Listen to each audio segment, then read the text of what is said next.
Hello and welcome. You're watching Business Today Television. I'm Tanya Aneja.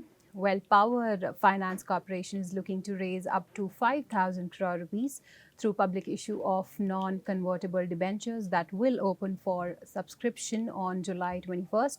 To discuss about this issue, let's welcome our guest on the show today. I have with me Parminder Chopra, who is the Director and Additional Charge Chairman and Managing Director at PFC. Thank you so much, ma'am, first of all, for taking the time out and joining us here on Business Today Television. And I want to begin by asking you that, what kind of a return can investors expect and how are you going to utilize this 5,000 crore rupees?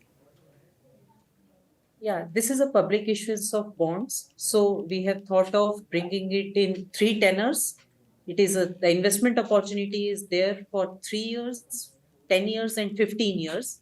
For the retail and the HNIs, the interest rates are in the range of, for 3 years, it is 7.45%, 7.50%. For 10 years, it is 7.53%. And for 15 years, they can get the coupon rate of 7.55%. So our focus being on retail, we have allocated the proceeds for the issuance 40% each for HNIs and retail. There is other options for the institutional investors and non-institutional investors like corporates, where the interest rates and coupons are slightly lower. For 3 years, it is 7.45. For 10 years, it is 7.47. And for 15 years, it is at 7.50. And the allocation for both the categories is 10% each. So we are looking for a minimum investment by the retail, since the issue is focusing on the retail investors. The minimum investment is rupees 10,000 and further in multiples of 1,000 each. So as you rightly said, that it is a base issue of is 500 crore with an option for the green issue up to 4,500 crore. And these will be secured, redeemable, rated, and taxable bonds will be listed on the Bombay Stock Exchange. Okay, absolutely. Got that. And now, ma'am, let's talk about the loan book as well. So how is the loan mix evolving and how much of, the loan book would be towards government and the private lending?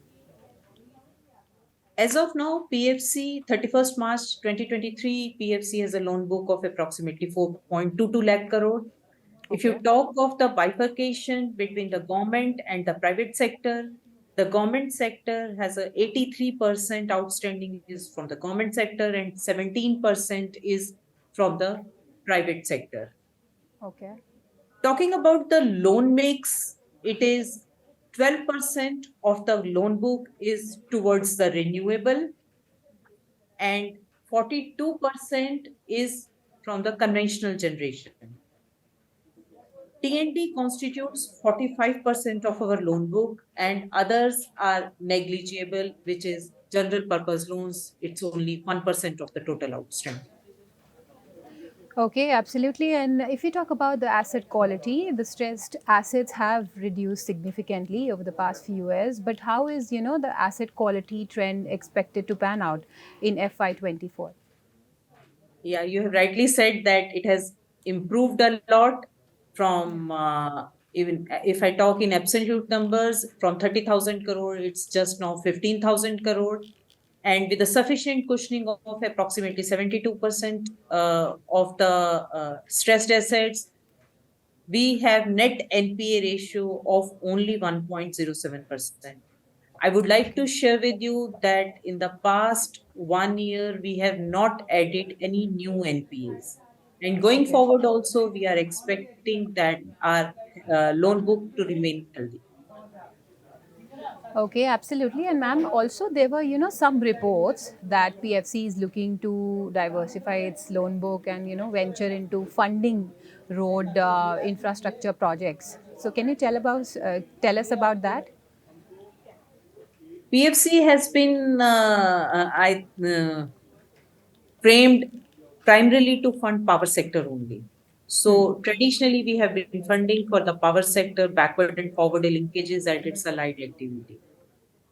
In 2022, later second half, we have been allowed to fund infrastructure sector and expand our horizons. When we are allowed to fund infrastructure sectors, so after that, we are looking for funding of the ports, airports, metros, refineries, like roads, you said. So all the infrastructure sector is open to us. Okay, and what is your outlook, when it comes to power sector? I mean, as a lender, what is your outlook? I think power sector is maturing day by day.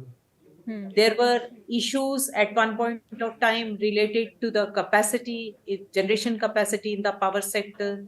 And we are happy to share that we are able to meet the peak load demand successfully. Transmission issues have also been resolved over a period of time, but definitely with the expansion of the power sector, there will be additional requirement of transmission system. On the distribution sector was the one which is the last leg in the power sector, and on the other hand has the direct interface with the consumers and is quite sensitive if we talk of the public welfare.